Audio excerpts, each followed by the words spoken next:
The night belongs to us. We will bathe in their blood and relish their screams.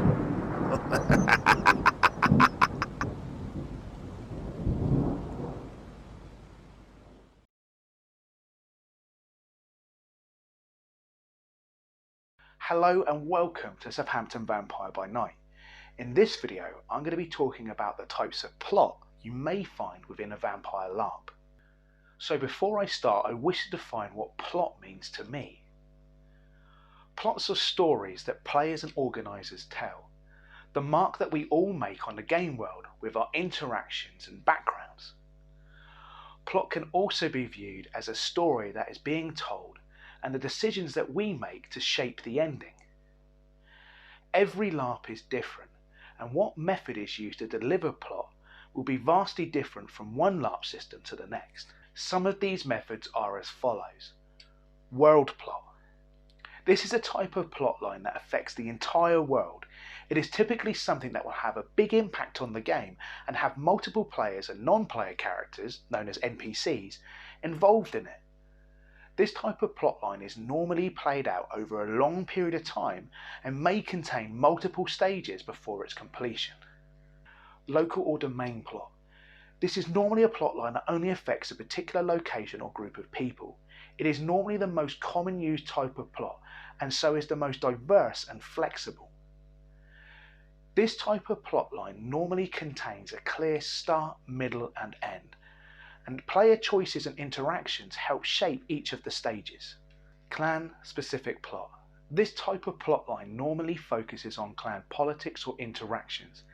It is normally viewed as one of the most engaging type of plotline as it directly involves groups of players, but at the same time it also segregates players and can prevent others from getting involved.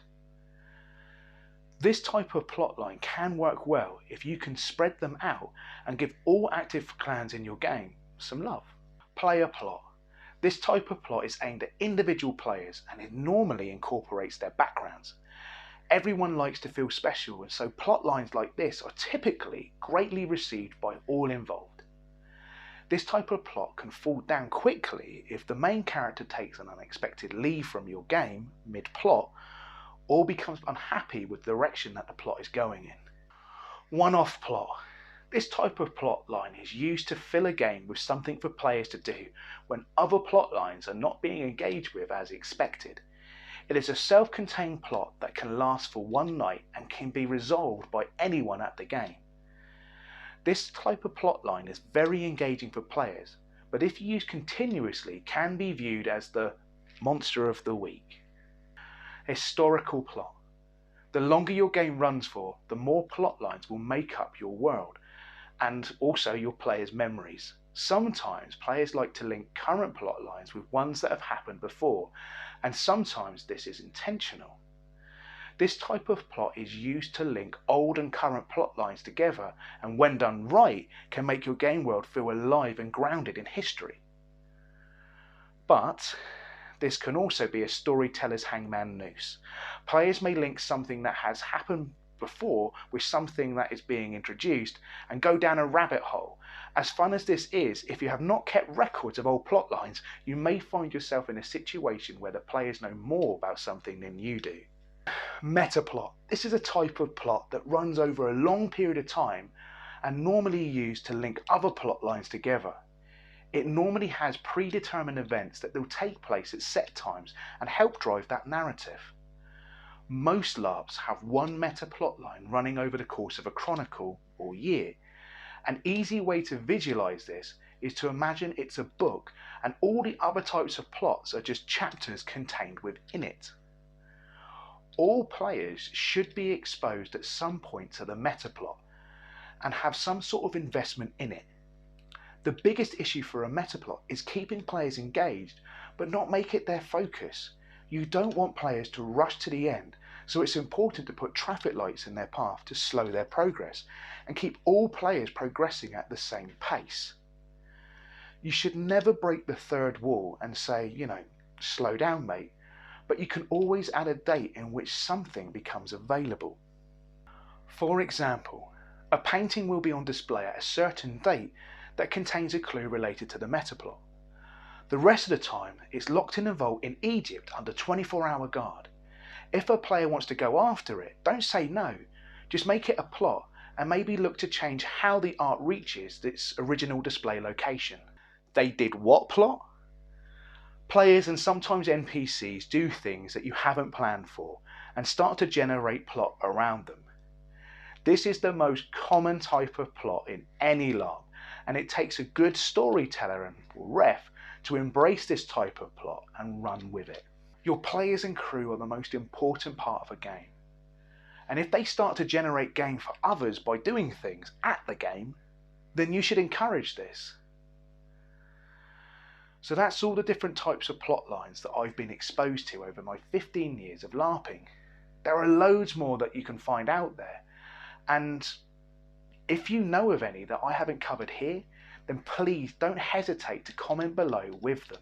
I'd love to hear about your LARP stories, and hopefully we can encourage other people out there to join this fantastic community, which is Vampire LARP. Thanks for joining me today, and I hope you found this video informative. If you've enjoyed it, then please subscribe and click on that little bell icon below. And of course, if you have any future videos that you want me to cover within this channel related to Vampire LARP, then please don't hesitate to leave them in the comments below as well. So thanks again for joining me today, and I hope to see you all again soon. Thank you. Bye.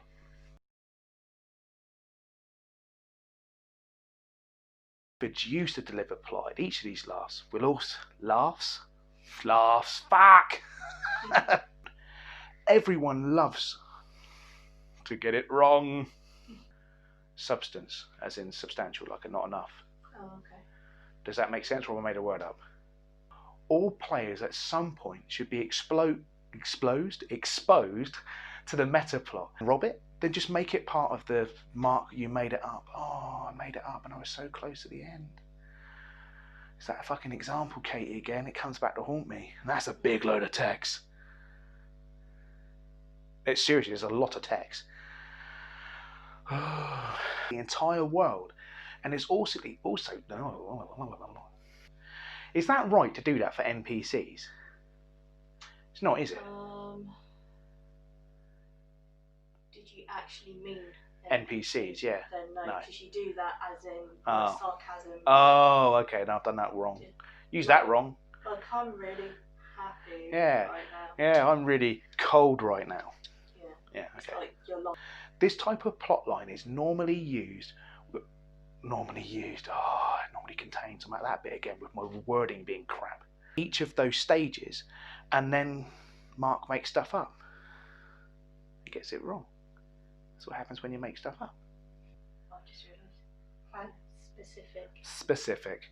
Yeah, not Pacific. Pacific. Okay, Pacific. Specific. Specific? Specific, yeah. Specific. Fuck's sake. Clan specific plot.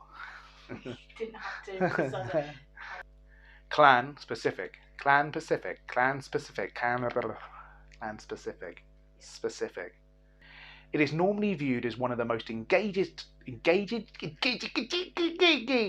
fuck.